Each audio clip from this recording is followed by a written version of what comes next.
บายดียินดีต้อนรับอีกเทื่อนึงดังที่เจ้าได้เห็นในวิดีโอก่อนหน้านี้แล้วก่อนที่นางจันมิลาจะเขียนแผนธุรกิจใดเราก็ได้คิดหาหลายๆอย่างและเราก็ใส่เครื่องมือแผนวาดของรูปแบบธุรกิจเพื่อเป็นตัวสวยให้เราเห็นภาพชัดเจนหลายขึ้นในเกือบ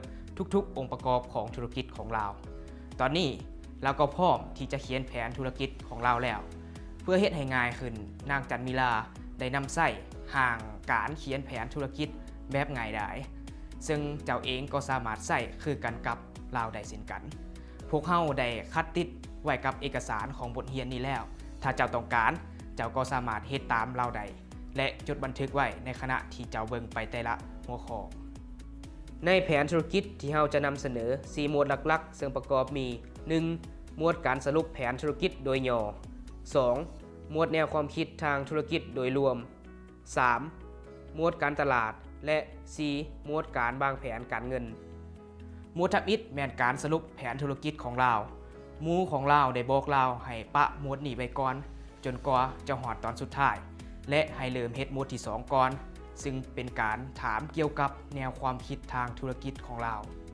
หมวดแนวความคิดธุรกิจโดยรวมนี้ประกอบมี4หมวดย่อยคือ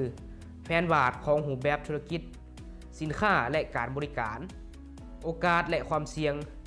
และผลกระทบต่อสังคมและสิ่งแวดล้อมแผนวาดของรูปแบบธุรกิจแม่นสำคัญหลายเพื่อเป็นตัวสวยให้จันมิลาเห็นภาพชัดเจนขึ้นในธุรกิจของเราซึ่งเราก็ได้เฮ็ดแล้วในบทวิดีโอที่ผ่านมาดังนั้นเราจึงสามารถนำใส่ข้อมูลจากแผนวาดรูปแบบธุรกิจที่เราได้เฮ็ดไว้เพื่อตอบคำถามหมวดย่อยที่เหลือในหมวดย่อยเกี่ยวกับสินค้าและการบริการ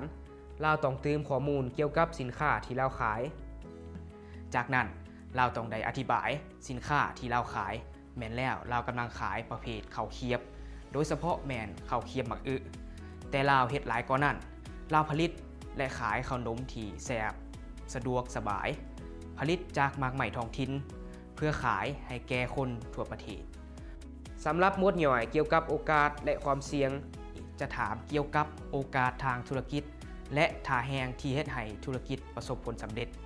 นางจันมิลานำใส่สิ่งที่เราได้ศึกษาเกี่ยวกับคู่แข่งทั้งหมดเพื่อแสดงให้เห็นว่าการขายข้าวเคียบหมักอึในสปป.ลาวนี่กำลังเพิ่มขึ้นเรื่อยๆและมันยังเป็นการสนับสนุนสินค้าท้องถิ่นนำอีกเรายังเน้นให้หูตื่มอีกว่าการระบาดของพยาธิโควิด -19 เฮ็ดให้คนมีความพร้อมในการซื้อทางออนไลน์หลายขึ้นและโดยเฉพาะแม่นสินค้าของคนลาวเองทุกๆโอกาสทางธุรกิจก็มาพร้อมกับความเสี่ยงการสนองแม่นปัญหาหนึ่งเราจะมีมักอึเพียงพอตามความต้องการบ่การคิดถึงเรื่องนี้ช่วยให้เราเข้าใจความสำคัญของการรู้จักชาวสวนภายในหมู่บ้านและบ้านใกล้เคียงให้หลายขึ้นบ่ว่าจะเป็นส่วนใหญ่หรือน้อยคุณภาพก็แม่นความเสี่ยงหนึ่งเช่นกันและเรารู้ว่าเราต้องได้เรียนรู้เกี่ยวกับการเฮ็ดสวนอีกเพื่อเฮ็ดให้ทุกคนจะสามารถผลิตมักอึให้แซ่บคือกันกับที่แม่เฒ่าของเราปลูกส่วนในหมวดย่อยเกี่ยวกับผลกระทบของธุรกิจต่อสังคมและสิ่งแวดล้อมสำหรับนางจันมิลาแล้วข้อนี้แม่นชัดเจนหลายย้อนว่าเราได้คิดเรื่องนี้ตั้งแต่ทำอิฐแล้วธุรกิจของเราจะสวยชาวสวนในการลดพรขี้เหงื่อที่สามารถย่อยสลายได้และเฮ็ดให้มีรายได้เพิ่มและมันยังสวยสร้างเวทีงานทำให้แก่คนภายในหมู่บ้านทั้งหมดล้วนแล้วแต่เป็นประโยชน์ให้แก่สังคมและชุมชนแล้วเราก็พบว่าเราได้เขียนหมวดที่2ของแผนธุรกิจไปแล้วและเจ้าก็สามารถเฮ็ดแบบนี้กับธุรกิจของเจ้าได้เช่นกันพวกเฮาได้เอาห่างอันเดียวกันกับที่นางจันมิลาใส่ให้เจ้าก่อนที่จะไปเบิ่งวิดีโอต่อไปให้ใส่เวลาเบิ่งมันก่อนและตื่มใส่พร้อมหลังจากที่เจ้าตื่มสำเร็จเจ้าก็พร้อมที่จะเขียนในภาคต่อไปของแผนธุรกิจเจ้าและทั้งหมดนี้แม่นทุกอย่างที่เจ้าต้องได้คำนึงในการเฮ็ดแผนการตลาดของแผนธุรกิจของเจ้าและพบกันในวิดีโอต่อไป